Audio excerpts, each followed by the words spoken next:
Hello,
my name is Matt Olsen. I'm the professor of saxophone and the director of jazz studies at Furman University, a small liberal arts college in Greenville, South Carolina.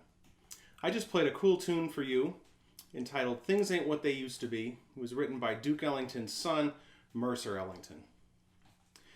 The blues is a music that developed from African musical traditions, including the work songs, field hollers, and spiritual songs of enslaved people in the late 19th and early 20th centuries. The blues played a critical role in the evolution of jazz music. Virtually all of the popular music we enjoy today exists because of the blues. So, the blues is a perfect starting point for our students, and we owe it to them to share not only the music, but the context and culture and history of the blues with them. The blues progression is almost always the go-to progression for countless jazz auditions, including the all-state jazz band auditions that many of your students will participate in.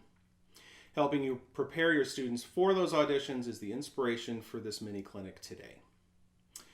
While my session doesn't cover these topics, our students should be listening to great recordings of master jazz musicians for a million different reasons. Further, they will benefit so much from transcribing solos, that is to say, figuring out the solos from the recordings. When my students become addicted to transcribing, their playing develops exponentially more quickly than those who do not. Finally, the rhythm of what you play, your time feel, your connection to the groove, essentially how you play what you play, is crucial. However, my session is going to focus on some harmonic ideas, specifically some ways to encourage your students to go deeper than to just play the blues scale. And I hope that you find them to be helpful. The blues scale is the starting point for most improvisers, including us teachers. I can remember my first experience in 6th grade, and it absolutely used the blues scale. I'm not suggesting that we abandon it, merely expand our choices by including some new things and getting a little deeper into the harmony. The advantages of the blues scale include being easy to play, easy to learn, involves a limited range. It's a fun new sound and shape for our young students. It quote-unquote works over the whole chord progression, and it's certainly great for call and response activities between us and our students or from student to student. For me, the disadvantage is that it doesn't promote the curiosity about the music in the same way because it becomes a catch-all and a crutch. I have students who ask me, what blues scale do I use on this tune? When in fact, the tune is more complicated than that. I like to have choices when I improvise, and that's what I am trying to instill in my students.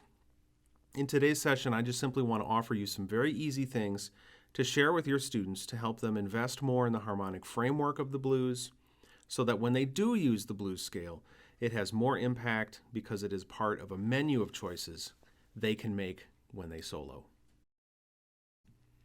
The blues progression that your students will be most familiar with is the one that you see here It is 12 measures long. It's in F major.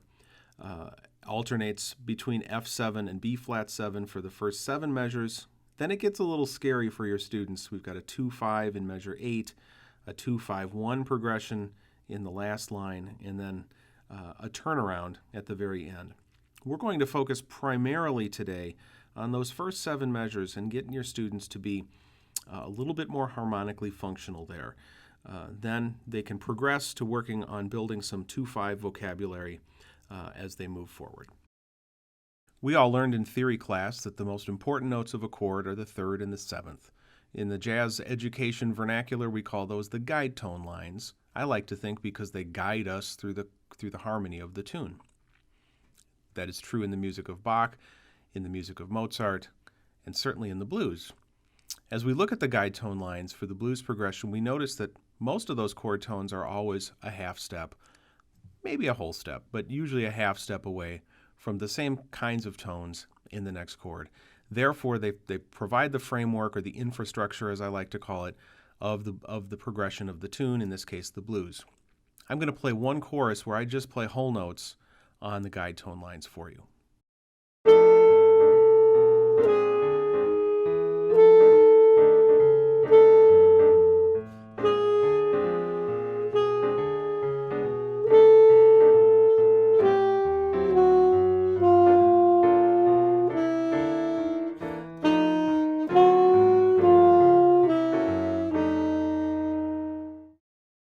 Of particular interest is the relationship between concert A natural and concert A flat through the first 7 measures of the progression. They alternate and provide an interesting contrast between the A flat in the blues scale and the A natural of the F chord in the chord progression. I'm going to play you one chorus, well, most of a chorus, where I only play those notes back and forth.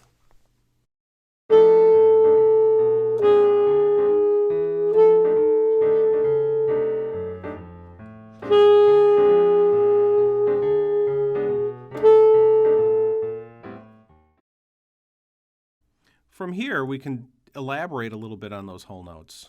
I'll have students start by just playing the first 3 notes of the scale, changing the A and the A flat, just like this.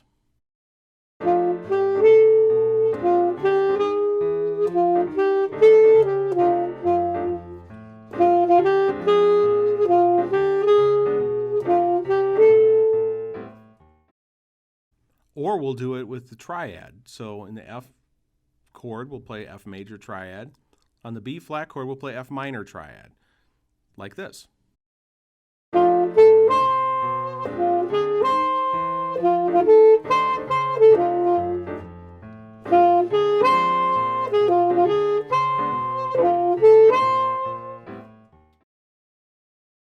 The next step is to deal with the last 5 measures of the progression, which are often more complicated for the students. So the first thing I do is I just have them play their blues scale over those 5 measures. So what you see in front of you here is a sample of a very easy chorus that a student might be able to play, where they play the concepts that we've discussed so far in the first 7 bars, and then freely sort of improvise on the blues scale in the last 5. I'm going to play a chorus that is similar to that for you now.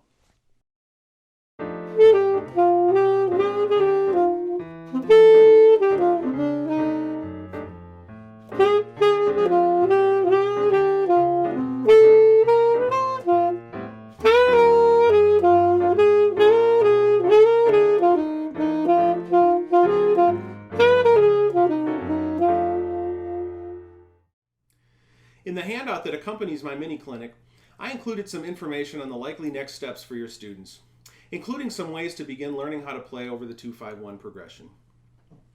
As a teacher, I believe that a major component of my work focuses on helping my students practice more effectively and more efficiently. Practicing the art of jazz improvisation is a completely different kind of experience for many of our students, so I want to suggest a few things for your students to consider. First, in any music that we learn things through accurate, even, slow practice. We ingrain those things using repetition and speed. When we improvise, we really don't have the luxury of time because we're in real time. And what we play almost always is a product of muscle memory. Second, a teacher of mine once encouraged me to use something that he called the plug-and-play method of learning to improvise. Simply put, when you find something that works and sounds good, you plug it in. You use it everywhere until you can't stand it anymore. Another teacher of mine told me to saturate my playing with that piece of vocabulary. Using pre-existing material is often much better than continually trying to invent something on the spot. I like to say that if it was good enough for Charlie Parker or Clifford Brown or J.J. Johnson, it should be good enough for me. Third, and this seems obvious sometimes, but it's not always, practice improvising. It's important not only to simply learn the vocabulary, but to practice actually using it, implementing it, trying it. I encourage my students to play lots of choruses on whatever tune they're learning so that they get in that act of practicing improvising.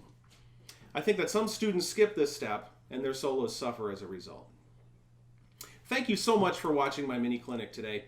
I've enjoyed sharing this little bit of information with you, and I hope that it helps your students as they try to dig a little bit deeper into this great music of ours. If I can be of more help to you or your students, please find me at mattolsenmusic.com and send me a message. Thank you.